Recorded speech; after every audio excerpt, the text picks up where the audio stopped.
오늘은 갤럭시 Z 플립 3 카메라의 모든 것을 파헤쳐 보겠습니다. 광각, 저조도, 손떨림 방지, 커버 화면 촬영, 캠코더 모드, 플렉스 모드, 짐벌 장착했을 때 손떨방 등등 알아볼 거고요. 프로 모드를 통한 달사진 촬영에도 도전합니다. 이 Z 플립 3 카메라를 활용할 수 있는 모든 상황 속으로 지금부터 들어가 보시죠. 그리고 빼놓을 수 없는 SKT 사전 예약 혜택까지 말씀드리겠습니다. 시작합니다. Z 플립 3는 3세대에 걸맞게 3개의 카메라가 내장되어 있습니다. 후면에 있는 메인 카메라는 1200만 화소 f1.8 듀얼 픽셀 카메라, 그리고 그 옆에는 1200만 화소의 f2.2 초광각 카메라도 함께 자리하고 있죠. 화면을 열면 화면 상단 정중앙에 전면 카메라가 있습니다. 얘는 1000만 화소 f2.4 스펙을 갖췄습니다. 과연 이 플래그십 스마트폰이 실제 촬영 환경에서 어떤 품질을 보여줄지 굉장히 기대가 되는데요. 이 녀석을 테스트해보는 방법은 사진과 동영상 두 가지 방법이 있겠죠. 우선 사진 품질을 테스트해보려고 합니다. 사진도 풍경 촬영과 인물 촬영 두 가지로 쪼개서 살펴볼게요. 우선 갤럭시 Z 플립 3가 풍경 사진을 담아내는 실력 한번 보시죠. 지금 보시는 사진은 아마 가장 많이 사용하시게 될 세팅으로 촬영된 사진입니다. 기본 사진 기능으로 78도의 화각을 가진 메인 카메라를 통해서 찍어낸 사진이죠. 실제 육안으로 보이는 것과 굉장히 유사한 색감을 가진 결과물입니다. 굉장히 뭐랄까 현실적이고 보이는 것 그대로 담았다라는 생각이 들어요. 같은 자리에서 광각 카메라로 촬영한 사진입니다. 123도의 화각을 가졌기 때문에 메인 카메라보다 훨씬 방대한 넓이의 풍경을 한 번에 담을 수 있습니다. 일반각 사진과 광각 사진을 이렇게 겹쳐 놓으면 화각의 차이가 더 명확히 보이네요. 메인 카메라가 f1.8의 더 밝은 조리개를 갖고 있기 때문에 두 사진상의 밝기 차이가 보이는 것 같습니다. 광각 사진으로도 넓은 풍경을 담기 어렵다면 파노라마 모드가 있습니다. 파노라마 모드도 일반각과 광각 둘 중 하나를 선택해서 촬영할 수 있는데요. 지금 보고 계시는 사진이 메인 카메라로 찍은 일반각 파노라마 사진입니다. 확대를 해보면 일반 모드로 찍은 사진의 채도가 좀 더 높고 디테일이 살아있는 걸 볼 수 있네요. 광각으로 찍은 파노라마입니다. 마찬가지로 일반 모드와 비교해서 색감 차이가 확인됩니다. 야간 풍경은 어떨까요? 기본 모드, 일반각을 가진 메인 카메라로 촬영한 야경 사진입니다. 개인적으로는 주간 사진보다 처리가 더 잘 된 것 같은 느낌이 드는 사진인데요. 빛 번짐도 생각보다 적고 노이즈도 많이 잡혀있네요. 아마 후처리에서 소프트웨어적으로 많은 작업이 이루어진 것 같아요. 기본 모드 광각 사진입니다. 중앙 부분 불빛들의 빛 번짐은 잘 잡아줬지만 이 굴곡이 생기는 측면 부분에는 번짐이 확인되는 점 가장 먼저 눈에 띕니다. 화각을 비교해보면 이 정도 느낌. 앞서 봤던 기본 모드 말고 갤럭시에는 야간 모드가 별도로 마련되어 있죠. 야간 모드 사진입니다. 자동으로 4초 정도 조리개를 열어놓고 사진을 찍더라고요. 확실히 기본 모드와 비교했을 때 하늘이 밝습니다. 그리고 확대했을 때 이 고속터미널 여기 텍스트를 보시면 야간 모드 쪽이 좀 더 선명하게 보입니다. 다만 조리개를 더 길게 열어놨기 때문에 잔상이 더 길고 많이 생기는 건 어쩔 수가 없네요. 풍경 또는 야경을 촬영할 때 프로 모드 빠질 수 없겠죠. ISO, 셔터 스피드, 매뉴얼 포커스 등 촬영에 관한 전반적인 것들을 수동으로 설정하면 좀 더 밝거나 디테일한 결과물을 얻어낼 수 있습니다. 요 전자상가에서 산 5,000원짜리 스마트폰 망원경을 갤럭시 Z 플립 3와 결합해서 프로 모드로 촬영값을 조절했더니 달 표면이 포착되더라고요. 어쨌든 프로 모드를 통해서 갤럭시 Z 플립 3의 고성능 카메라를 한층 더 강화시킬 수 있습니다. 주간에서는 풍경을 굉장히 내추럴하고 자연스럽게 담아내는 반면에 야간에서는 후처리를 통해 풍경의 밝은 부분은 더 디테일하게, 어두운 부분은 더 밝게 보정해주는 갤럭시 Z 플립 3의 후면 카메라였습니다. 이제는 피사체를 풍경에서 인물로 바꿔보죠. 우선 갤럭시 Z 플립 3에는 사람 사진을 찍는 아주 독특한 방법이 있죠.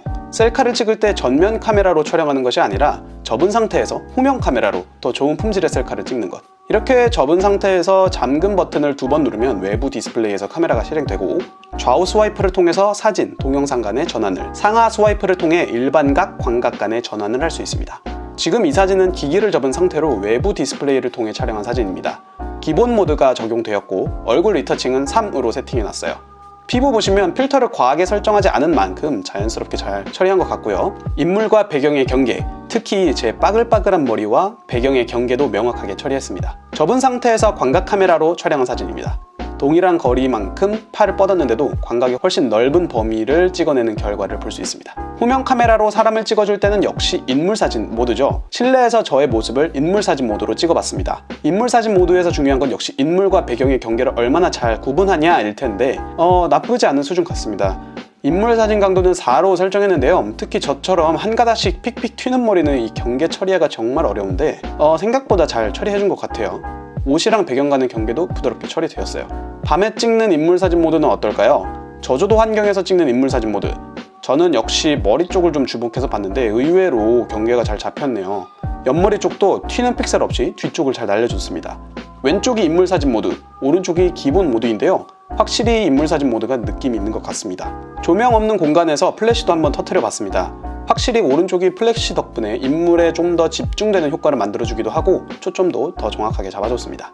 후면 카메라 아주 만족스러운 품질을 보여줬습니다. 그렇다면 전면 카메라, 이 콩알 같은 카메라는 어떤 사진들을 보여줄 수 있을까요? 먼저 기본 모드의 전면 사진입니다. 전면 카메라는 비록 하나지만 소프트웨어적으로 화각을 좀 더 넓게 확장할 수 있습니다. 약간 더 넓어집니다. 피부 디테일 그리고 배경 디테일입니다. 인물 사진 모드입니다. 머리카락과 배경의 경계가 꽤나 잘 나눠져 있고 몸과 배경도 잘 나눠졌습니다. 인물 사진에 이런 추가적인 효과도 줄 수 있습니다. 이 전면도 그렇고 후면도 그렇고 인물 사진이 굉장히 잘 나오는 것 같아요. 야간 전면 사진 보겠습니다. 기본 모드로 찍은 사진들로 왼쪽이 일반각, 오른쪽이 광각입니다. 야간 환경에서는 노이즈를 잡기 위해서 사진을 좀 뭉개는 폰들이 있는데 특히 보급기, 지금은 피부의 이 오돌토돌한 부분도 살아있고요. 이런 티셔츠 재질도 잘 살아있는 것 같습니다. 배경의 경우 뒤에 빛번집 잘 잡혀있고 후 처리로 하늘을 좀 더 파랗게 보정한 점도 보이네요. 야간에서의 인물사진 모드, 머리 쪽에서 약간 픽셀이 튄 부분이 보이네요. 얼굴에서 신체로 내려오는 부분은 경계가 잘 따졌습니다. 기본 모드도 그렇고 인물사진 모드도 그렇고 저 장소가 실제로는 많이 밝지 않은 곳이었는데 전체적으로 밝기를 쭉 끌어올린 듯한 느낌이 있습니다. 실제로 하늘도 시커맸는데 사진으로는 약간 푸른빛이 도는 것처럼요. 이번에는 사물을 찍는 경우에서의 여러가지 환경을 테스트해 보겠습니다. 후면 카메라 기본 모드로 사진 촬영 시 결과입니다. 실제 색감과 굉장히 유사하고 특히나 이 Z 플립 시리즈는 기기를 한 번 접을 수 있기 때문에 구도를 한 단계 더 낮출 수 있습니다. 피사체를 좀 더 아래에서 촬영하고 싶을 때 이 세로로 접힌다는 것은 분명한 장점이 있는 것 같습니다. 사물에도 인물사진 모드를 적용해서 배경을 흐리게 할 수 있습니다. 사람을 찍을 때와 마찬가지로 피사체와 배경의 경계를 잘 나눠서 찍어줍니다. 좀 더 느낌 있는 사물 사진을 촬영하실 수 있어요. 접사도 한번 볼까요? Z 플립 3는 접사 카메라가 별도로 없죠. 사물에 얼마나 가까이 다가갔을 때 초점이 안 잡히는지 보겠습니다. 지금 보시면 제가 한 10cm 떨어진 곳에서 초점을 잡고 있습니다. 요 정도 갔을 때, 요 정도 갔을 때 초점이 튀는군요. 일반 카메라인데도 생각보다 가까이 갈 수 있는 것 같습니다.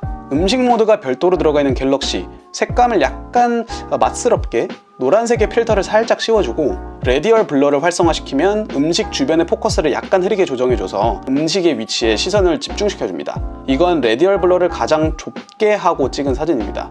함께 비교하시면 주변의 흐림의 정도가 다르죠? 사진 촬영만큼 중요한 기능, 동영상 기능입니다. Z 플립 3는 동영상 콘텐츠를 만드는 부분에 있어서도 굉장히 많은 기능들을 제공하는데요. 하나씩 차근차근 살펴보겠습니다. 후면 카메라부터 보시죠. UHD와 FHD 모두 60프레임 메인 카메라 녹화를 지원하지만 광각 카메라를 사용하고자 하는 경우 30프레임으로 전환해서 녹화해야 합니다. FHD 30프레임 일반각 영상 녹화 화면입니다. 역시나 굉장히 플레인한 색감, 디지털 줌 10배 지원하고요. 30프레임 녹화 도중에는 이렇게 광각과 일반각을 변경할 수 있습니다. FHD 60프레임 녹화 영상입니다. 30프레임보다 좀 더 부드러운 화면을 제외하면 색감 등에서는 거의 비슷한 느낌입니다. UHD 녹화의 경우 FHD와 마찬가지로 30프레임, 60프레임 촬영을 지원합니다. 30프레임 설정 시 광각과 일반각 전환 물론 가능합니다. 동영상도 프로답게 촬영하게 해주는 프로 동영상 모드, 기본 동영상 녹화에서는 볼 수 없었던 FHD 24프레임, UHD 24프레임 세팅도 보이고요. 화각, ISO, 셔터 스피드, 화이트 밸런스 등 영상 녹화의 모든 설정 값을 수동으로 조절할 수 있습니다. 멀티포인트 포커스 기능으로 다중 포커스 설정할 수도 있습니다. 이 가운데 흰색 네모들이 포커스를 막 실시간으로 잡는 게 보이시죠? 또한 아래쪽에 마이크 아이콘을 통해서 외부 마이크와 연동할 수도 있고 좌우 음성의 밸런스까지도 맞출 수 있어요. 인물 동영상 모드도 보시죠. 사진 촬영 때와 마찬가지로 인물 뒤쪽의 배경을 흐릿하게 처리해주는 기능입니다. 머리 쪽을 보시면 약간 뿌연 느낌이 있죠? 이렇게 뽀글뽀글한 머리 부분을 제외하면 신체 쪽의 눕기는 굉장히 잘 따진 것 같아요. 밤에 찍는 인물 동영상은 이렇습니다. 저조도이기 때문에 머리카락 부분에서 역시 주간에서보다 좀 더 힘겨워하는 모습이 보이지만 신체 쪽은 배경과 확실히 구분시켜주고 있습니다. 후면 카메라 테스트 계속 이어서 해볼 건데요. 이번에는 손떨림 방지 기능이 얼마나 잘 됐는지 살펴보시죠. 후면 메인 카메라에는 기본적으로 광학식 손떨림 방지 OIS가 탑재되어 있는데요. 갤럭시에서는 소프트웨어적으로 손떨방을 한 번 더 적용시킬 수 있습니다. 설정에 있는 바로 이 동영상 손떨림 보정 기능인데 이 기능을 끈 상태로 폰을 양손 파지하고 걸어보겠습니다. FHD 60프레임 녹화 중입니다. 발을 내디딜 때마다 영상이 좌우로 왔다 갔다 하는 점 보이시죠? 여기서 동영상 손떨림 보정 기능을 켜보겠습니다. 흔들림이 상당히 개선됩니다.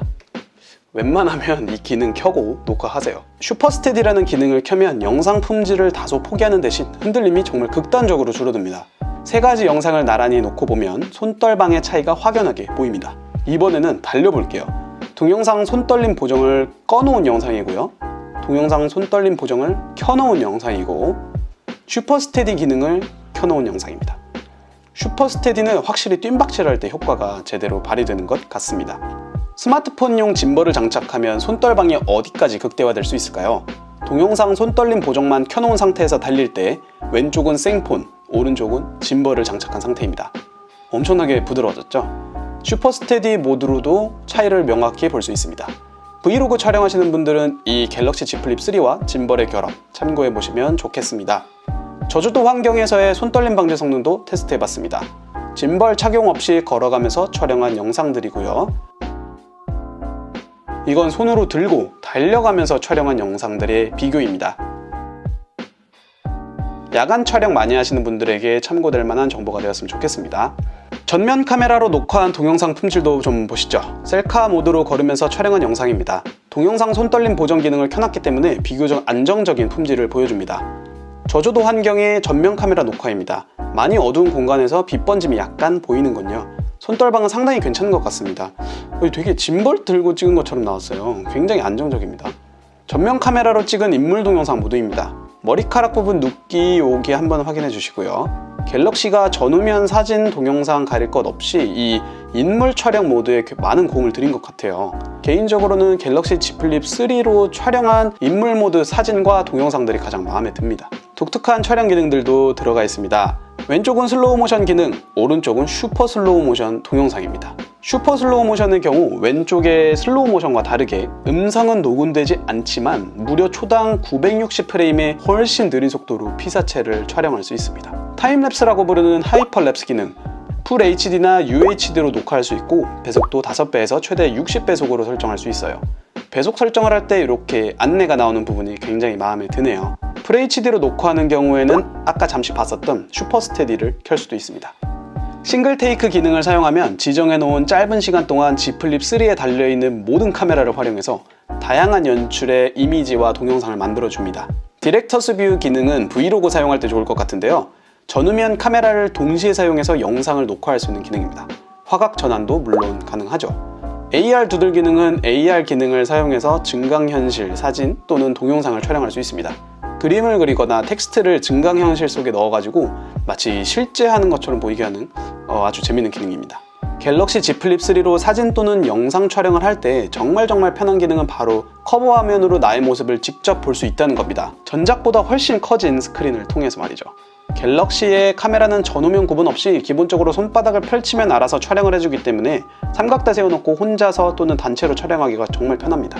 전면 카메라를 이용하는 경우에도 탁자에 올려놓고 각도 잡기가 굉장히 편해서 손바닥만 펼쳐주면 알아서 사진이나 영상을 촬영해줍니다. 이런 독특한 Z 플립 3만의 외형은 영상 녹화할 때 캠코더 같이 줄 수 있어서 좀 더 안정감이 있었고요. 더 다양한 위치에서 영상을 촬영할 수 있었습니다. 간편 측정 앱에서 카메라를 이용해 물체의 크기를 재 수도 있습니다. 이게 카메라와 AR 기능을 이용해서 대략적인 사이즈를 측정하는 건데 30cm 줄자에 대보고 해보니까 한 1cm에서 2cm 정도의 오차가 있더라고요. 아이폰 12 미니를 측정할 때는 실제 사이즈와 굉장히 유사하게 카메라가 아이폰의 길이를 측정해줬습니다. 문서나 서류 위에 카메라를 갖다 대면 자동으로 인식해서 스캔해주는 기능까지 굉장히 편합니다. 이 못 찍은 사진도 편집을 통해서 부활시킬 수 있죠. 기본적으로 제공되는 편집 툴도 상당히 강력합니다. 인물 사진 모드의 배경 스타일을 변경하거나 블러 강도를 조정하거나 피부톤을 조정할 수도 있고 턱선, 눈 크기, 잡티 제거까지 거의 나와는 다른 사람을 편집을 통해 만들어낼 수 있는 도구들이 제공됩니다. 개체 제거 기능을 통해서 사진 속 사물 또는 인물을 지워내는 기능도 굉장히 강력하죠. 와, 이 Z 플립 3에 있는 카메라에 관한 거의 모든 기능을 살펴본 것 같습니다. 플래그십 스마트폰인 만큼 이 고성능의 카메라는 필수적이겠죠. 오늘 보여드린 갤럭시 Z 플립 3의 카메라 테스트가 여러분의 구매에 조금이나마 도움이 됐으면 좋겠습니다. 2021년 8월 17일부터 갤럭시 Z 폴드 3와 갤럭시 Z 플립 3 사전 예약 시작이죠. SK텔레콤에서도 8월 17일 오전 9시부터 23일까지 사전 예약을 받는데요. SKT가 제공하는 사전 예약 혜택 정리해 보겠습니다. 우선 T 다이렉트샵 혜택입니다. 영상 설명란에 포함된 T 다이렉트샵 링크에서 Z 폴드 3 또는 Z 플립 3를 사전 예약하시는 경우 핫한 골프용품 브랜드 PXG와 콜라보한 액세서리 패키지를 증정합니다. 여기에 더해서 디즈니와 콜라보한 액세서리 패키지를 추가로 준다고 합니다. Z 플립 3는 크루엘라 에디션, Z 폴드 3는 스타워즈 에디션을 증정하는데 이거 Z 플립 크루엘라 에디션 정말 이쁘네요. T 다이렉트샵 전용 스타워즈 크루엘라 콜라보 T 기프트 꼭 받아보시기 바라고요. T 다이렉트샵에서 사전 예약 개통 후 14일 이내에 롯데카드에서 새롭게 선보이는 T다 롯데카드의 발급을 신청하시는 경우 10만원의 캐시백과 함께 24개월간 매월 최대 21,000원의 통신요금 할인을 받아보세요. 기존의 삼성카드 T라이트 카드와 함께 쓰실 수도 있어요. 한 달에 80만원 이상을 쓰신다면 두 카드를 각각 40만원씩 이용해서 매월 총 32,000원의 할인 혜택을 병행해서 누리실 수도 있습니다. 또한 구독 페스티벌의 혜택도 얹어서 가져가실 수 있습니다. 각각 9만원에 해당하는 스타벅스, 이마트, 배달의 민족 3개월 구독권을 드리고 주류 정기 구독 서비스인 술담화의 8만원 상당 2개월 구독권, 프레시코드의 샐러드 3주 구독권, 카카오 프렌즈 골프공 2개월 구독권을 함께 제공합니다. 8월 24일부터 9월 30일까지는 사전 예약 기간이 끝난 후임에도 불구하고 SK텔레콤 제휴카드가 있으시다면 제휴카드 할인 받으실 수 있습니다. 라이트 할부 결제 시 매달 18,000원씩 총 24개월간 총합 43만 2천원의 할인이 들어가고요. 여기에다가 70만원 이상 라이트 할부 시 9만원, T올 케어 플러스 2 가입 시 1만원 해서 총 10만원의 캐시백을 받으실 수도 있습니다. 여기에다가 T 안심보상 프로그램을 통해 기존에 사용하시던 스마트폰을 반납하면 최대 특별보상 50만원까지 받으실 수 있어요. 103만원 이상의 할인이 들어가게 되겠네요. 영상 설명란에 있는 T 다이렉트샵 링크 통해서 자세한 약관 등 확인해 보실 수 있습니다. 갤럭시 Z 플립 3의 카메라 리뷰 그리고 SKT 사전 예약 혜택 말씀드렸습니다. 다음 시간에는 갤럭시 Z 플립 3의 배터리 테스트 리뷰로 만나 뵙겠습니다. 오늘 영상 유익하게 보셨다면 구독과 좋아요 한 번씩 부탁드립니다. 영상 시청해주셔서 감사합니다. 쪼모 여기까지입니다.